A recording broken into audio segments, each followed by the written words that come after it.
44년 동안 단 한 번도 미국 판매 2위를 내준 적 없는 차가 있습니다. 미국 대통령의 경호 차량으로 중산층의 상징으로 군림하며 절대 무너지지 않을 것 같았던 전설, 바로 포드 F-150입니다. 그런데 그 전설이 흔들리고 있습니다.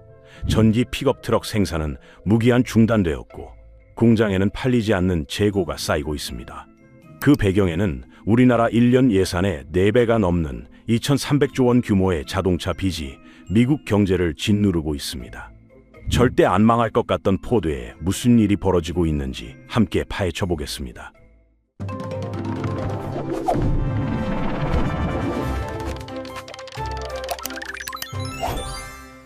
왜 사람들은 포드가 절대 무너지지 않을 거라고 믿었을까요? 그 믿음에는 분명한 근거가 있었습니다. 포드 F-150은 1981년부터 2024년까지 무려 44년 동안 미국에서 가장 많이 팔린 차에 자리를 단 한 번도 내준 적이 없습니다. 한 세대가 2번 바뀌는 긴 시간 동안 경쟁자들이 수없이 도전했지만 모두 F-150의 벽을 넘지 못했습니다. 이 트럭은 단순한 이동수단이 아니었습니다. 미국 대통령이 해외 순방을 갈 때마다 정상회담장 맨 앞자리를 지키며 성조기와 함께 미국의 힘을 보여주던 상징이었습니다. 텍사스의 광활한 목장에서 농부들이 짐을 싣고 달리고 뉴욕의 건설 현장에서 노동자들이 자재를 나르던 트럭이었습니다. 미국 중산층에게 F-150을 산다는 것은 단순히 차를 사는 게 아니라 미국인의 정체성을 사는 것과 같았습니다. 그래서 사람들은 포드가 망할 리 없다고 굳게 믿었습니다.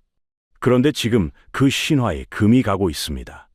2025년 10월 포드는 전기 픽업 트럭 F-150 라이트닝의 생산을 무기한 중단한다고 발표했습니다. 알루미늄 공급업체의 화재가 직접적인 원인이었지만 포드는 복구 후에도 전기 트럭 대신 기름으로 달리는 트럭 생산에 집중하겠다고 밝혔습니다.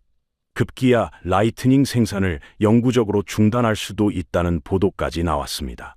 전기차 시대의 선두주자가 되겠다고 큰소리쳤던 포드가 스스로 백기를 든 셈입니다. 불과 3년 전만 해도 상황은 정반대였습니다. F-150 라이트닝은 출시되기도 전에 예약이 20만 건을 넘겼습니다. 전기 픽업 트럭 시장의 판도를 바꿀 혁신적인 차라는 찬사가 쏟아졌습니다.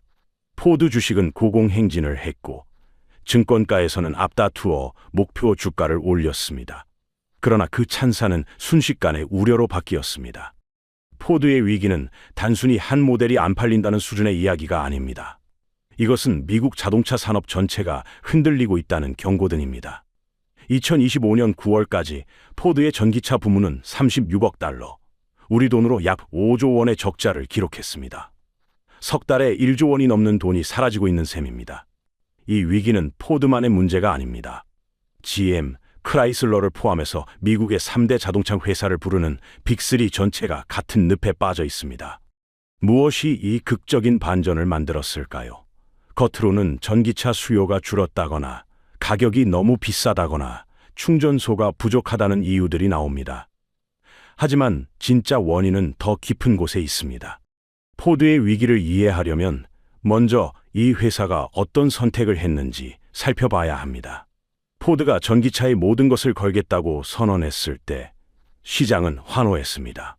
전기차 시장을 독점하다시피 하던 테슬라를 막을 수 있는 진짜 경쟁자가 나타났다는 기대감이 퍼졌습니다. 2021년 포드는 전기차 부문에 수십조 원을 쏟아붓겠다고 발표했고 F-150 라이트닝은 그 거대한 계획의 상징이었습니다. 그러나 환경을 생각한다는 명분 아래 단행한 가격 인상이 오히려 발목을 잡았습니다. F-150 라이트닝이 처음 나왔을 때 가격은 약 4만 달러, 우리 돈으로 5,600만 원 정도였습니다. 전기로 달리는 픽업 트럭 치고는 살만한 가격이라는 평가를 받았습니다. 그런데 포드는 출시 후 1년도 안 되어서 가격을 7만 달러 가까이 올려버렸습니다. 우리 돈으로 거의 1억 원에 육박하는 금액입니다. 직장인이 월급을 한 푼도 안 쓰고 꼬박 모아도 2년은 걸려야 살 수 있는 돈입니다.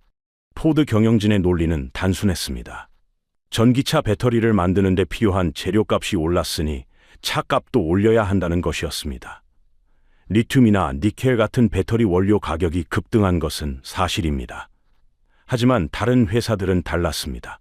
테슬라는 오히려 가격을 내리면서 더 많은 고객을 끌어들였고, 현대차와 기아는 가격 대비 성능이 좋다는 점을 앞세워 미국 시장을 파고들었습니다. 포드가 가격을 올리는 동안 테슬라의 일론 머스크는 정반대의 길을 갔습니다. 모델 Y와 모델 3의 가격을 여러 차례 내리면서 더 많은 사람들이 전기차를 살 수 있게 만들었습니다.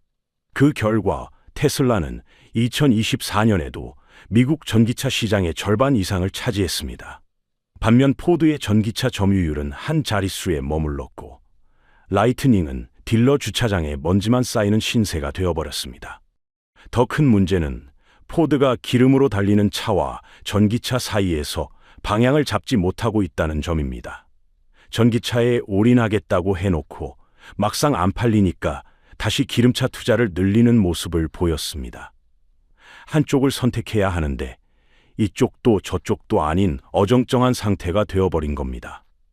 앞으로 갈지 뒤로 갈지 확실한 방향을 못 잡으니 소비자도 투자자도 포드를 믿지 못하게 되었습니다.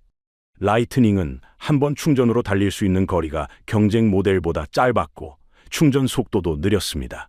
기술력에서 밀리는데 가격마저 비싸니 소비자들이 외면한 것은 당연한 결과였습니다. 그런데 포드의 전기차 실패에는 회사 내부 문제만 있는 것이 아니었습니다. 아무리 좋은 차를 만들어도 살 사람이 없으면 소용이 없습니다. 지금 미국 자동차 시장 전체를 뒤흔드는 거대한 파도가 밀려오고 있습니다.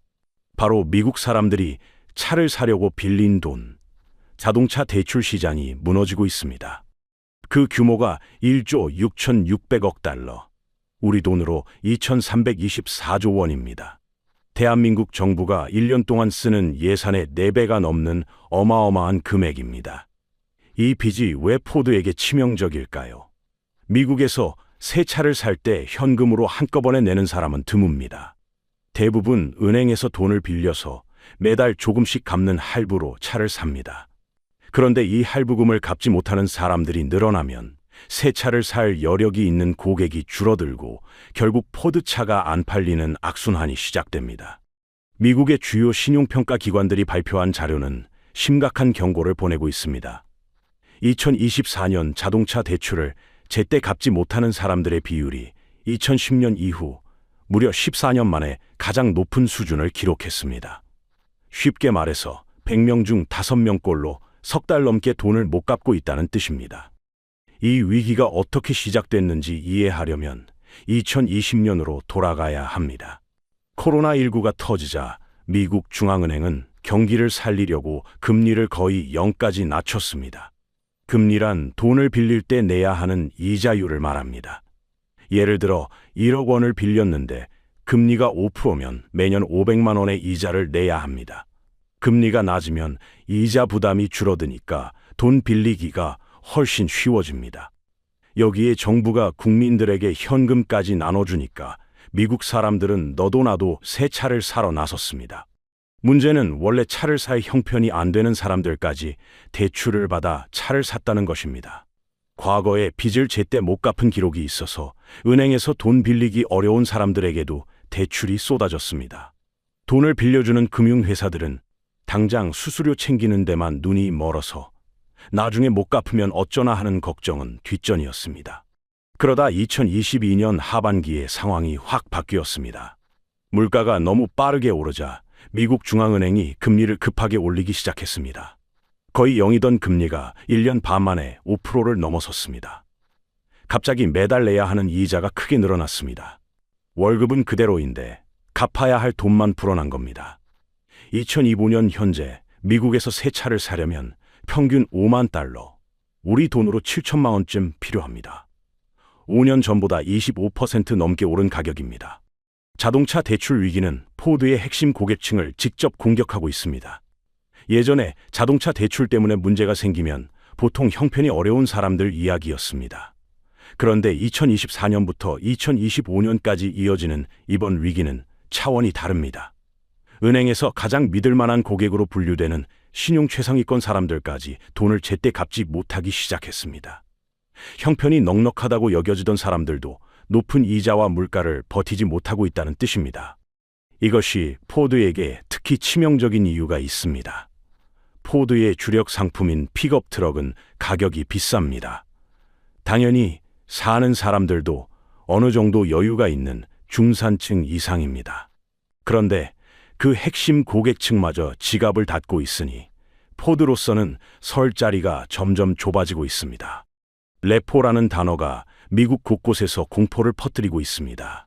레포는 빌린 돈을 갚지 못하면 금융회사가 차를 강제로 가져가는 것을 뜻합니다.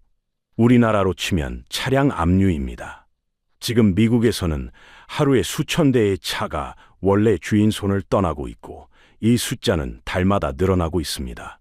레포가 일어나는 현장은 충격적입니다. 새벽 3시쯤 조용한 동네에 견인 트럭이 나타납니다. 운전기사는 익숙한 솜씨로 목표 차량에 다가가서 채 1분도 안 걸려 차를 트럭에 올립니다. 집 안에서 자고 있던 차 주인은 아침에 일어나서야 자기 차가 사라진 걸 알게 됩니다. 출근하려고 나왔는데 차가 없는 겁니다. 이런 일이 지금 미국 전역에서 매일 벌어지고 있습니다. 차는 비싸졌고 이자는 올랐으며 월급은 제자리입니다. 이 세 가지 악재가 겹치자 미국 사람들은 대출 기간을 늘리기 시작했습니다. 84개월. 그러니까 7년 동안 할부로 차를 사는 상품이 흔해졌습니다. 중학교에 입학하는 아이가 고등학교를 졸업하고 대학에 갈 때까지 차 할부금을 내야 하는 구조입니다. 7년 동안 내야 하는 이자만 해도 차값의 절반에 가깝습니다. 7천만 원짜리 차를 사면서 이자로만 3천만 원 넘게 내는 셈입니다. 이렇게 긴 할부를 하면 깡통차가 되기 쉽습니다. 깡통차란 차를 팔아봤자 남은 대출금보다 적은 돈밖에 못 받는 상태를 말합니다.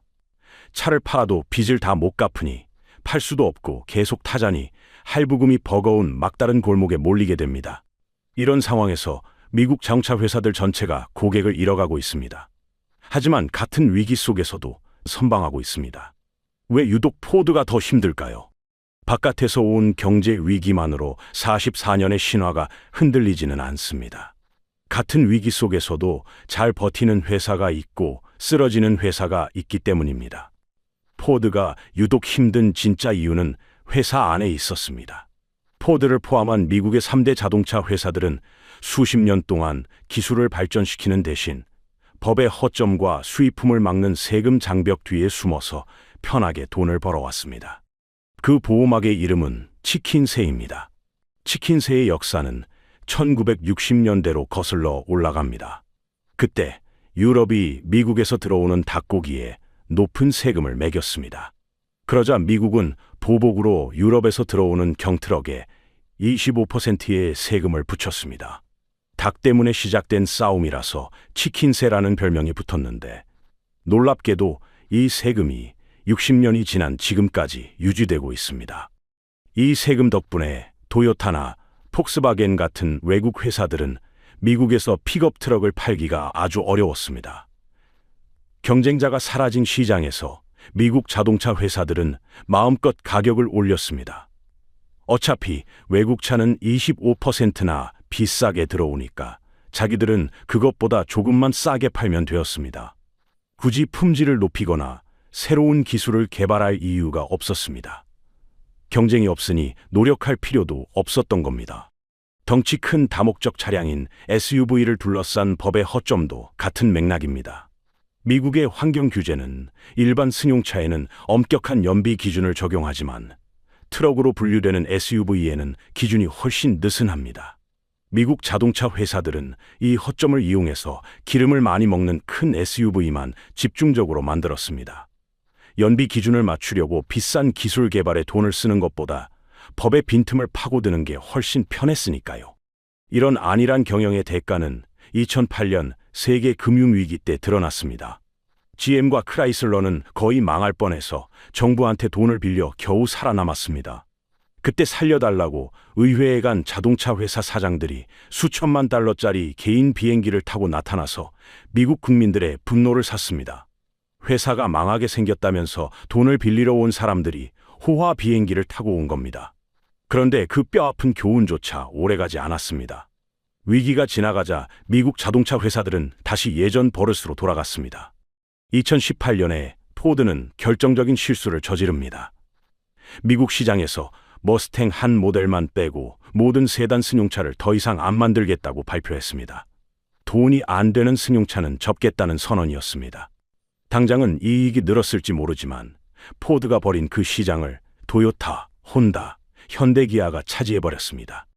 가격 경쟁력도 없고 기술력도 뒤처졌다면 최소한 품질이라도 좋아야 합니다. 그런데 미국 차는 잔고장이 많다는 말이 이제는 편견이 아니라 사실이 되었습니다. 포드는 2022년과 2023년 연속으로 미국 리콜 1위를 기록했습니다. 리콜이란 이미 팔린 차에서 문제가 발견되어 공장으로 다시 불러들여 고치는 것을 말합니다. 2025년에는 상황이 더 심각해졌습니다.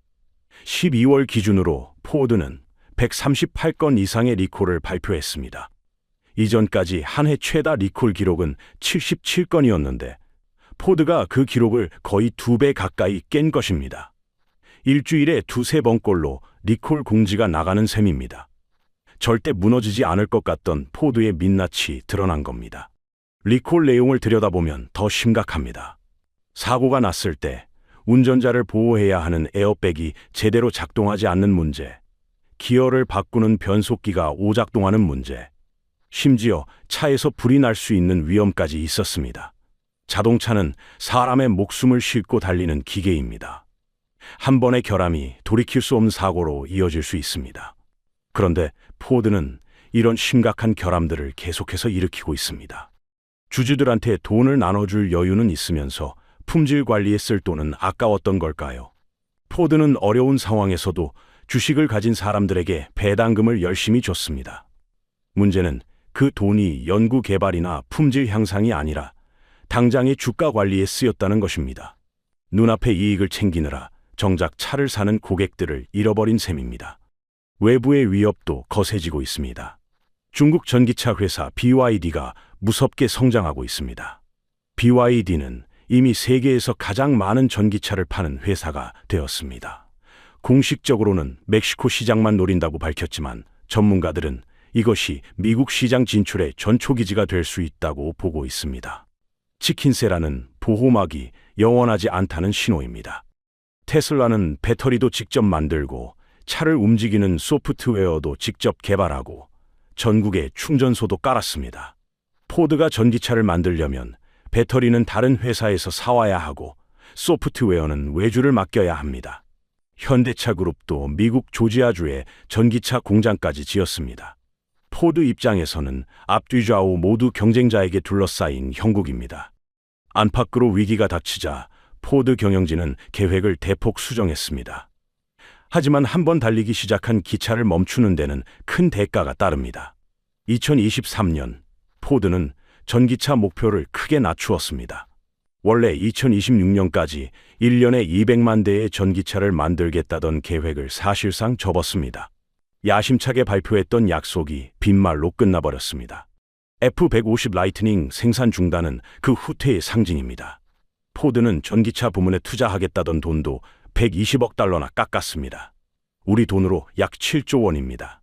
이 정도면 웬만한 중견 기업을 통째로 살 수 있는 금액입니다. 미래를 위해 쓰려던 돈을 당장 살아남기 위해 포기하는 선택입니다. 일자리를 줄이는 칼바람도 불고 있습니다. 포드는 미국과 유럽에서 수천 명의 직원을 내보냈습니다. 100년 넘는 역사를 가진 공장들이 가동 시간을 줄이거나 문을 닫을 위기에 놓였습니다.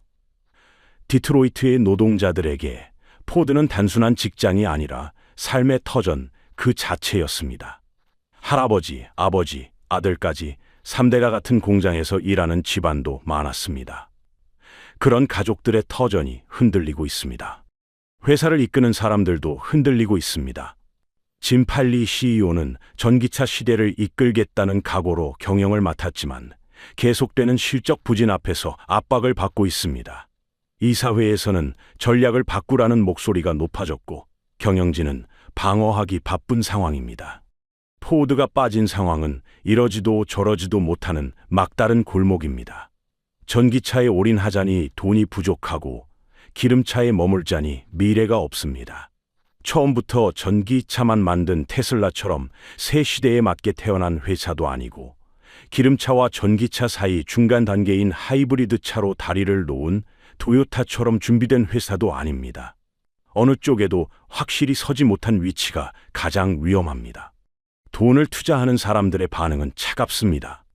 포드의 회사 가치는 테슬라의 10분의 1에도 못 미칩니다. 똑같이 자동차를 만드는 회사인데 왜 이렇게 차이가 날까요?